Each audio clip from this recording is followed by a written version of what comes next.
Welcome to the Slop Farm. Enjoy the video. You begin by opening the Play Store while signed into the Google account you use for purchases. This ensures changes apply to the right profile.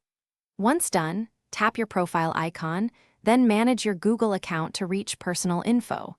Make sure your new mobile number can receive SMS messages because Google will send a verification code.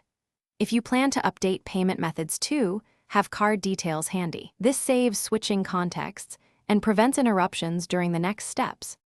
Next, navigate to Personal Info, then Contact Info and tap Phone to edit your contact number. This controls communications and account recovery.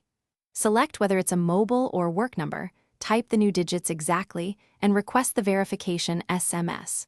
When the code arrives, enter it right away to confirm ownership. This step prevents future lockouts.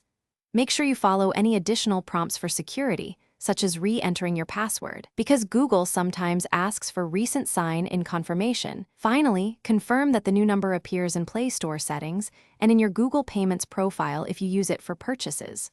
Once saved, sign out and sign back in or restart the app to refresh account data. Make sure push notifications and SMS settings reflect the change. If the number doesn't update, clear the Play Store app cache, retry the process, or switch to a desktop browser for the Google account page.